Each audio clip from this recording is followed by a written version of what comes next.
ప్రభుత్వం ఎప్పటికప్పుడు నిరూపిస్తూనే వస్తుంది. ప్రతి సందర్భంలో కూడా రుజువవుతూనే ఉంది. ఆంధ్రప్రదేశ్ రాష్ట్రంలో భారత రాజ్యాంగం కాకుండా ఒక అసమర్థ ముఖ్యమంత్రి కొడుకు రచించినటువంటి రెడ్ బుక్ రాజ్యాంగం అమలవుతూ ఉంది. మరీ ముఖ్యంగా ఈ కూటమి ప్రభుత్వంలో బీసీ నేతలే టార్గెట్గా బాబు అండ్ కో వారి కక్ష సాధింపు పరిపాలన కొనసాగిస్తూ ఉన్నారు. ఈ కూటమి ప్రభుత్వం యొక్క వైఫల్యాలను, అరాచకాలను, అక్రమాలను, అన్యాయాలను ప్రశ్నించిన వారి మీద, నిలదీస్తున్న వారి మీద కక్షపూరితంగా రెడ్ బుక్ అనేటువంటి ఒక కాలకోట విషం బుసలు కొడతా ఉంది, ఇబ్బందులు పెడతా ఉంది. అసలు జరిగినటువంటి కొన్ని సంఘటనలను చూస్తే ఆశ్చర్యం కలుగుతుంది. నిజానికి నిన్న కాక మొన్న జరిగినటువంటి ఒక సంఘటనలో ఒక వ్యక్తి తన భార్య దుస్తులను చించేసి ఒక దుశ్శాసన పర్వానికి పాల్పడితే కేసు ఎవరి మీద కట్టాలి, కేసు ఎవరి మీద పెట్టాలి? కానీ కూటమి ప్రభుత్వంలో చేసింది ఏమిటి అంటే మా ఎమ్మెల్యే అయినటువంటి విరూపాక్ష గారి మీద కేసు కట్టారు. ఇది ఎంత దుర్మార్గం, ఎంత అమానుషం, ఎంత అరాచకం! నిజంగా చెప్పాలంటే ఒక వీడియో బయటకు వచ్చింది. ఆ వీడియో బయటకు రాకపోయి ఉండుంటే వీళ్ళ చెప్పిందే నిజమని ప్రజలు నమ్మేటటువంటి పెను ప్రమాదం ఉంది. కానీ ఆ వీడియోలో చాలా క్లియర్ కట్గా ఉంది. ఆ వీడియోలో స్పష్టంగా రికార్డ్ అయ్యింది.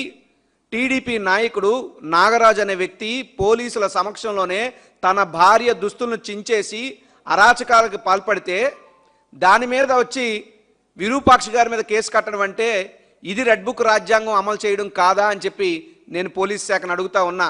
నిజానికి ఆ టీడీపీ నాయకుడే కావచ్చు, పోలీసుల సమక్షంలోనే జరగచ్చు, ఆవిడ భార్య అయ్యుండొచ్చు, అతని భార్య అయ్యుండొచ్చు. భార్య అయినంత మాత్రాన్న నడి బజార్లోనో నడివీధిలోనో గొడ్డలు చించమని, దుస్తులు చింపేయమని ఎక్కడన్నా ఉందా? అటువంటి దుర్మార్గానికి పాల్పడిన వ్యక్తి మీద మీరు కేసులు కట్టకుండా ఒక విరూపాక్ష గారి మీద కేసులు కట్టడం అనేటువంటిది అత్యంత అమానుషం. నేను అడుగుతున్న ఈ రాష్ట్ర వ్యాప్తంగా కూడా ఏ రోజు ఏ సంఘటనలు చూసినా బీసీ నేతలు టార్గెట్గా ఒక విచక్షణ కోల్పోయినటువంటి పరిపాలన జరుగుతుంది. మరీ ముఖ్యంగా ఈనాడు పత్రికలో ఏం రాస్తే అదే ఫాలో అవుతున్నారు. అసలు పోలీస్ శాఖ ఉందా అన్నటువంటి అనుమానం కలుగుతూ ఉంది. సర్వసాధారణంగా బాబాసాహెబ్ అంబేద్కర్ గారు రచించినటువంటి రాజ్యాంగంలో అయితే పోలీస్ శాఖ వారు ఏం చేస్తారు? బాధితులు వచ్చి ఫిర్యాదు చేస్తే ఫిర్యాదు తీసుకుని ఎవరైతే నేరస్తులు ఉంటారో వారి మీద కేసు కట్టి వచ్చినటువంటి బాధితులకు న్యాయం చెయ్యమని చెప్పి భారత రాజ్యాంగం చెప్తుంది. కానీ ఈ రాష్ట్రంలో ఉన్నటువంటి రెడ్ బుక్ రాజ్యాంగం ఏం చెప్తుంది? బాధితులు ఎంతమంది ఫిర్యాదు చేసినా, ఎలాంటి కేసుల్లో ఫిర్యాదు చేసినా ఆ యొక్క నేరస్తుల్ని రక్షిద్దాం, బాధితులనే తిరిగి శిక్షిద్దాం అనేటువంటి ఒక సూత్రాన్ని అవలంబిస్తుంది ఈ కూటమి ప్రభుత్వంలో ఉన్నటువంటి రెడ్ బుక్ రాజ్యాంగం. నేను అడుగుతున్నా, అసలు తెలుగుదేశం పార్టీకి సంబంధించో లేదంటే మరొకటో ఈనాడు పత్రిక ఏం చేయాలనుకుంటే అదే ఈ రాష్ట్రంలో జరుగుతుందని అంటున్నాను. తెలుగుదేశం పార్టీ యొక్క వర్కింగ్ ప్రెసిడెంట్ గారి దగ్గర ఒక లిస్టు ఉంటుంది. ఆ లిస్టు యథాతథిగా ఈనాడు ఆఫీస్కి చేరుతుంది. ఈనాడు ఆఫీస్ నుంచి వారందరి మీద కొన్ని కథనాలు వెలువడతాయి. మరుసటి రోజు చూస్తే ఆ కథనాల ప్రకారం వారందరి మీద కేసులు కడతారు. ఇది ఒకటి కాదు, రెండు కాదు, ఎన్నో సంఘటనలు ఉన్నాయి. మీకు కొన్ని ఉదాహరణలు నేను చూపిస్తాను. చూపించాల్సినటువంటి సమయం ఇది. ఈనాడు పత్రికలో మీరు చూస్తే వైకాపా ఎమ్మెల్యే విరూపాక్షి వీరంగం అని రాశారు. వెంటనే చూస్తే విరూపాక్షి గారి మీద ఒక అక్రమమైనటువంటి తప్పుడు కేసు బనాయించింది కూటమి ప్రభుత్వం. అదేవిధంగా చూస్తే ఉరవకొండలో వైకాపా అరాచకం అని రాశారు. వెంటనే అక్కడ ఉన్నటువంటి మా సమన్వయకర్త మాజీ శాసనసభ్యులు విశ్వేశ్వరరెడ్డి గారి మీద ఒక అక్రమమైనటువంటి తప్పుడు కేసు బనాయించారు. అలాగే చూస్తే శ్రీకాకుళం జిల్లాకు సంబంధించి ఆమదలవలస నియోజకవర్గ ఇన్ఛార్జ్ చింతాడు రవి గారికి సంబంధించి మహిళా నేతపై వైకాపా నేతలు దౌర్జన్యం అని రాశారు. వెంటనే మరుసటి రోజు పోలీసులు వారి మీద ఒక అన్యాయమైన తప్పుడైన అక్రమ కేసును బనాయించారు. సిదిరి అప్పలరాజు గారి సంఘటనకు చూస్తే సిద్ధార్థుని ప్రేరేపించింది సిదిరి అప్పలరాజు అని చెప్పి ఒక కథనాన్ని ఈనాడులో రాశారు. వెంటనే సిదిరి అప్పలరాజు గారి మీద ఒక తప్పుడు కేసు ఈ కూటమి ప్రభుత్వం బనాయించింది పోలీస్ శాఖను అడ్డు పెట్టుకుని.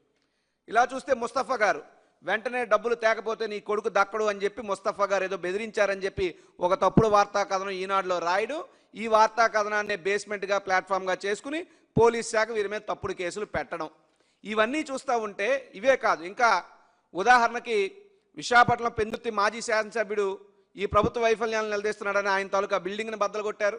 సాక్షాత్తు గాజువాక సమన్వయకర్తగా ఉన్నటువంటి మరో బీసీ నేత తిప్పల దేవన్ రెడ్డి గారికి సంబంధించి జగన్మోహన్ రెడ్డి గారు ఎయిర్పోర్ట్కి వస్తే స్థానిక సమన్వయకర్తగా తన అనుచరులతో వెళ్ళి నాయకుడికి స్వాగతం పలికేందుకు వెళితే అడ్డుకున్నటువంటి పోలీసు వారిని ఇదేం అన్యాయం అని ప్రశ్నించినందుకు తిరిగి ఆ బీసీ నేత మీద కూడా కేసు పెట్టి కక్ష సాధించినటువంటి పరిస్థితులు. ఈ రకంగా చూసుకుంటే అసలు ఈనాడు పత్రికలో ఏది రాస్తే దాన్నే పోలీస్ శాఖ ఫాలో అవుతుంది తప్ప ఇంకొకటి కాదు. అసలు ఈనాడు అనేది పత్రికేనా? ఈనాడు అనే పత్రికా విలువలు పాటిస్తుందా? కనీసం నైతిక విలువలు ఏమైనా ఈనాడు పత్రికకు ఉన్నాయన్నటువంటి విషయాన్ని మనం గమనించగలిగితే ఈనాడు చరిత్ర సత్యాలు చాలా చెప్తుంది. అందులో ప్రప్రథముడు ఎన్టీ రామారావు గారు. ఎన్టీ రామారావు గారిని స్త్రీ లోలుడు అని చెప్పి విష ప్రచారం చేసి కార్టూన్లు వేసింది ఈనాడు పత్రికలోనా కాదా అన్నటువంటి విషయం నేను అడుగుతున్నా ఈనాడు పత్రిక యాజమాన్యాన్ని. ఆనాడు ఆ కార్టూన్లు గీసిన వ్యక్తికే ఈనాడు ఈ కూటమి ప్రభుత్వంలో సలహాదారుడు అనేటువంటి పెద్ద పదవిని కట్టబెట్టింది వాస్తవం కాదా అని నేను అడుగుతున్నా. అక్కడి నుండి చూస్తే ఒక వంగవీటి మోహన్ రంగా గారిని రౌడీగా చిత్రీకరించింది ఈనాడు పత్రిక కాదా అని అడుగుతున్నా. ఒక మెగాస్టార్ చిరంజీవి గారిని సీట్లు అమ్ముకున్నాడు, పార్టీని అమ్మేస్తున్నాడు అని చెప్పి చిత్రీకరించింది మీ పచ్చ మీడియా కాదా అని అడుగుతున్నా. ఒక బెల్లి లలితక్క గారికి అక్రమ సంబంధాలు అంటగట్టింది ఈనాడు దినపత్రిక కాదా అని అడుగుతున్నా. ఈ రకంగా చూసుకుంటే ఈనాడు పత్రిక అనేటువంటిది చంద్రబాబు నాయుడు గారు అనేటువంటి ఒక అబద్ధాల నాయకుడికి కాడి మోయడానికే పనిచేస్తుంది తప్పితే ప్రజాస్వామ్య విలువలు కాపాడడానికి ఈనాడు పత్రిక పనిచేయట్లేదని చెప్పడానికి ఇవన్నీ చరిత్ర చెప్తున్నటువంటి సత్యాలు. ఈనాడు పత్రిక అవునన్నోడు మంత్రి కాదన్నోడు కంత్రి అన్న చందంగా తయారైంది ఆంధ్రప్రదేశ్ రాష్ట్రంలో కూటమి పాలన. నేను ఈ సందర్భంగా ఈ సంఘటనలు ఇవన్నీ చూసి నాకు అనిపిస్తూ ఉంది, నేనే ఈ కూటమి ప్రభుత్వానికి చెప్తున్నా, ఒక ఉచిత సలహా ఇస్తున్నా. ఓ పని చేయండి, మీరంతా ఆంధ్రప్రదేశ్ రాష్ట్ర వ్యాప్తంగా పోలీస్ స్టేషన్లకు ఉండేటువంటి బోర్డులను తొలగించి ఈనాడు కార్యాలయాలను పెట్టుకోండి. లేదా రాష్ట్ర వ్యాప్తంగా ఉన్నటువంటి ఈనాడు కార్యాలయాలన్నిటికీ కూడా బోర్డులు తీసేసి పోలీస్ స్టేషన్లను బోర్డు పెట్టుకోండి. లేదు ఈ రెండూ కాదు వయా మీడియాగా ఇంకోటి చేద్దామంటే చెప్పండి, ఆంధ్రప్రదేశ్ రాష్ట్ర వ్యాప్తంగా కూడా రెడ్ బుక్ కార్యాలయం అని చెప్పి కొత్తగా ఆఫీసులు ఓపెన్ చేయండి. చిన్నబాబు గారు ఇచ్చిన లిస్టు పెట్టుకుని రోజంతా ఎవడు నోరిపి మాట్లాడితే వాళ్ళందరినీ లోపలేసి కేసులు పెట్టి వాళ్ళందరినీ సంఘ విద్రోహ శక్తులుగా చిత్రీకరించేటటువంటి ఒక దుర్మార్గ పరిపాలన చేసుకోండి. అంతే తప్ప పత్రిక ముసుగును అడ్డు పెట్టుకుని ఈ రకమైనటువంటి విషం చెమ్మడం ఈనాడు పత్రికకు సమంజసమేనా అని చెప్పి నేను అడుగుతా ఉన్నా.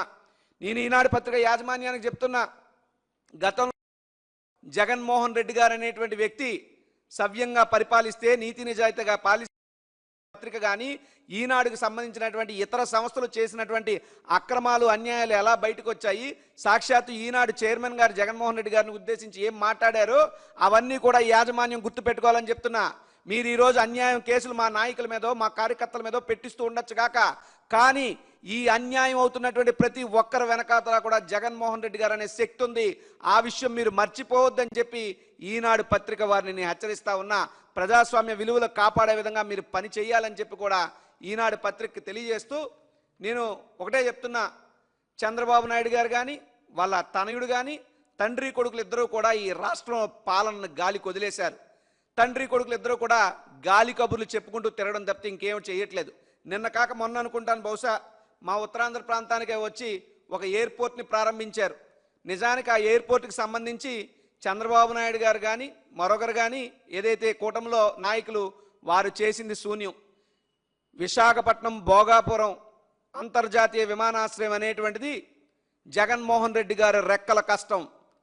జగన్మోహన్ రెడ్డి గారి రెక్కల కష్టాన్ని దోచుకునే ఒక గద్ద మాదిరి తయారయ్యాడు చంద్రబాబు నాయుడు గారు. ఆయన వచ్చి శిలాఫలకం వేయడం తప్ప మరేమీ చేయలేదు. భోగాపురం అంతర్జాతీయ విమానాశ్రయం జగన్మోహన్ రెడ్డి గారి మానస పుత్రిక. జగన్మోహన్ రెడ్డి గారి కష్టానికి ప్రతిఫలం జగన్మోహన్ రెడ్డి గారి రెక్కల కష్టం. కానీ ఈరోజు ఈ కూటమి ప్రభుత్వం వచ్చి ఓ పేరు పెట్టిన దానికి అభివృద్ధికి రెక్కలు కట్టారట. మీరు అభివృద్ధికి రెక్కలు కట్టలేదు. మీ పాలన అభివృద్ధికి రెక్కలు కాదు, అన్యాయాలకు రెక్కలు కట్టారు, అబద్ధాలకు రెక్కలు కట్టారు, అవినీతికి రెక్కలు కట్టారు, అరాచకాలకు రెక్కలు కట్టారు. కానీ జగన్మోహన్ రెడ్డి గారు మాత్రమే రాష్ట్రాన్ని అభివృద్ధి పదంలో నడిపించారు. జగన్మోహన్ రెడ్డి గారు చేసినటువంటి పనుల్ని కష్టాన్ని మీ ఖాతాలో వేసుకుని క్రెడిట్ చోరీకి పాల్పడడం తప్పితే కొత్తగా చంద్రబాబు నాయుడు గారు చేసిందేమీ లేదు భోగాపురం అంతర్జాతీయ విమానాశ్రయానికి సంబంధించి అని చెప్పి కూడా ఈ సందర్భంగా తెలియజేస్తూ, గడిచి చూస్తున్నటువంటి పరిస్థితులు చూస్తుంటే నాకు అనిపిస్తూ ఉంది, ఒక ఉత్తరాంధ్ర జంజీగా చెప్తున్నా, మీ యొక్క దుశ్శాసన పాలనని, దుర్మార్గ పాలనని, అవినీతి పాలనని కూడా రేపు రాబోయే రోజుల్లో జంజీలు బంగాళాఖాతంలో కలిపేయడం ఖాయం.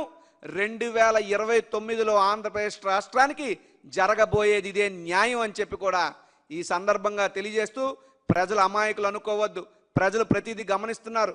ప్రతిదీ చూస్తున్నారు. మీ దుర్మార్గ పాలనకి ఇక రోజులు చెల్లాయి. రానున్న రోజుల్లో జంజీల తిరుగుబాటుతో ఖచ్చితంగా కూటమి ప్రభుత్వం బంగాళాఖాతంలో కలిసిపోవడం ఖాయం. నేను ఒకటే చెప్తున్నా, మీరు బీసీల మీద కసితో కక్షగట్టి పాలన చేస్తున్నారు. కానీ ఆ బీసీలకు ఒక రక్ష ఉంది. ఆ రక్ష పేరు వైఎస్ జగన్మోహన్ రెడ్డి గారు. బీసీలకు వెన్నుపోటు పొడవడానికే కూటమి పాలన పనిచేస్తుంది. కానీ ఆ బీసీలకు వెన్నుముకగా నిలిచింది వైఎస్ జగన్మోహన్ రెడ్డి గారు. జగన్మోహన్ రెడ్డి గారు హయాంలో బీసీలను అందలం ఎక్కిస్తే ఈరోజు అదే బీసీలని అనగదొక్కే ప్రయత్నం చేస్తుంది కూటమి ప్రభుత్వం. బీసీలందరి మీద కూడా అక్రమ కేసులు బనాయిస్తుంది. బీసీల మీద కక్షగట్టి కక్షపూరితంగా వ్యవహరిస్తుంది. ఖచ్చితంగా ప్రతి బీసీ కూడా మీరు చేస్తున్నటువంటి దుర్మార్గాలన్నింటినీ కూడా గమనిస్తున్నారు. రాబోయే రోజుల్లో కాలం మీకు గట్టిగా సమాధానం చెప్తుంది. దయచేసి ఇప్పటికైనా మీరు ఈ అరాచకమైనటువంటి రెడ్ బుక్ రాజ్యాంగాన్ని అమలుపరిచే తీరు కానీ, లేదా ఈనాడు పత్రికలో ఏది రాస్తే దాన్ని ఫాలో అయ్యే విధానం కానీ, ఇటువంటి దిక్కుమాలిన విధానాలకు మీరు స్వస్తి చెప్పాలని చెప్పి కూడా కూటమి ప్రభుత్వాన్ని కోరుతా ఉన్నా.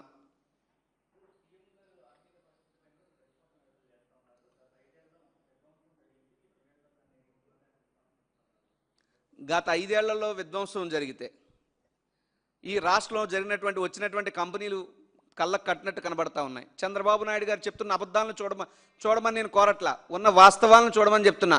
గతంలో జగన్మోహన్ రెడ్డి గారు ఉన్నప్పుడు ఇదే విశాఖపట్నానికి టీసీఎస్ జగన్మోహన్ రెడ్డి గారు తీసుకొచ్చారు, ఇన్ఫోసిస్ జగన్మోహన్ రెడ్డి గారు తీసుకొచ్చారు, యోకోహోమా టైర్స్ జగన్మోహన్ రెడ్డి గారు తీసుకొచ్చారు, లేదంటే bulk drug park Jaganmohan Reddy గారు తీసుకొచ్చారు, green hydrogen hub Jaganmohan Reddy గారు తీసుకొచ్చారు, లేదా ఉత్తరాంధ్రలో kidney research hospital Jaganmohan Reddy గారు కట్టారు, ఉద్దానం సంబంధించి వాటర్ ప్యూరిఫికేషన్ ప్రాజెక్ట్ కానీ, పాడేరు మెడికల్ కాలేజ్ కానీ, నర్సీపట్నం మెడికల్ కాలేజ్ కానీ, ఉత్తరాంధ్రలో మూలాపేట పోర్ట్ కానీ, ఇప్పుడు నేను చెప్తున్న ఇవన్నీ కూడా జస్ట్ ఉత్తరాంధ్ర వరకే, that in the span of 5 years.